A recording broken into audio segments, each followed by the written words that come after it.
বগুড়া এক সারিয়াকান্দি সোনাতলা আসনে বিএনপির মনোনয়ন প্রত্যাশী একেএম আহসানুল তৈয়ব জাকিরকে নিয়ে অনুষ্ঠিত ডিবিসি নিউজের ইলেকশন এক্সপ্রেস অনুষ্ঠান পরিণত হয় এক বিশাল গণসমাবেশে।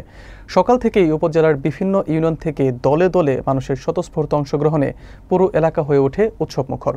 অনুষ্ঠানে বক্তব্য দেন জাকির, বলেন, রাজনীতি মানে মানুষের ভালোবাসা ও বিশ্বাসের উপর দাঁড়িয়ে থাকা, আর তার লক্ষ্য মানুষের অধিকার ও ন্যায়ের রাজনীতি প্রতিষ্ঠা করা। বিস্তারিত দেখুন শহীদুল ইসলাম শাহিনের প্রতিবেদনে।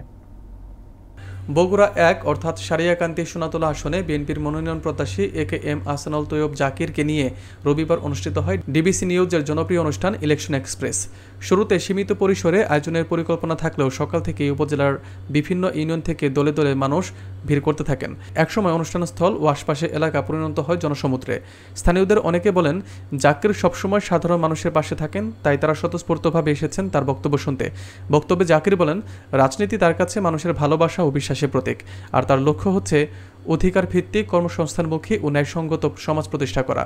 তিনি তার নির্বাচনী এলাকার জন্য উন্নয়ন পরিকল্পনা উপস্থাপন করেন, যার মধ্যে ছিল কৃষকদের জন্য আধুনিক কৃষি সহায়তা, নদী ভাঙন প্রতিরোধ, পরিবেশ বান্ধব অবকাঠামো নির্মাণ, স্বাস্থ্য ও শিক্ষা খাতে সেবা সম্প্রসারণ। অনুষ্ঠানটি শান্তিপূর্ণভাবে সম্পন্ন হয় আয়োজকদের তত্ত্বাবধানে। শেষে স্থানীয় জনগণ ও নেতাকর্মীরা জাকিরের সঙ্গে ছবি তোলেন এবং আসন্ন নির্বাচনে তার প্রতি সমর্থন জানান, যা এলাকা জুড়ে নির্বাচনী উৎসবের আমেজ সৃষ্টি করে। গত 3টি নির্বাচনে আমরা নির্বাচন করতে পারিনি। ফ্যাসিস্ট সরকার আমাদের নির্বাচন করতে দেয়নি। এটা বগুড়ার উন্নয়ন তারা করেনি। বগুড়ার উন্নয়ন করবেন খালেদা জিয়া, বগুড়ার উন্নয়ন করবেন তারেক রহমান। বিএনপি ছাড়া বগুড়ার উন্নয়ন হবে না। আমাদের সর্বোচ্চ চেষ্টা করে জয়লাভ করাতে হবে। ধানের শীত যেখানে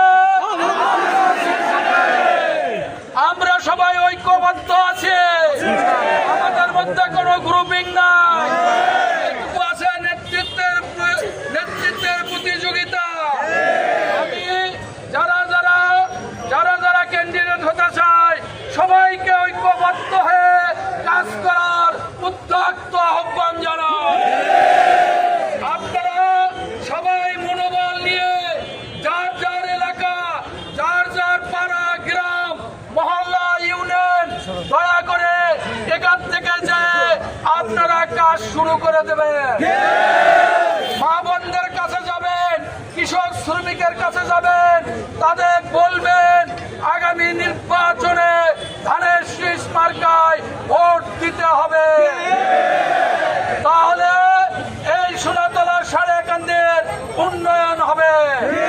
আমি আবারও এখানে আসার জন্য বিএনপির পক্ষ থেকে এবং আমি ব্যক্তিগতভাবে আপনার অন্তরের অন্তঃস্থল থেকে কৃতজ্ঞতা সহকারে ধন্যবাদ জানাই।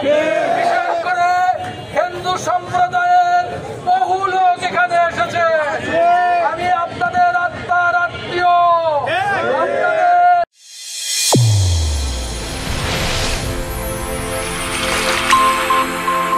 চ্যানেল A1 হৃদয়ের স্পন্দন।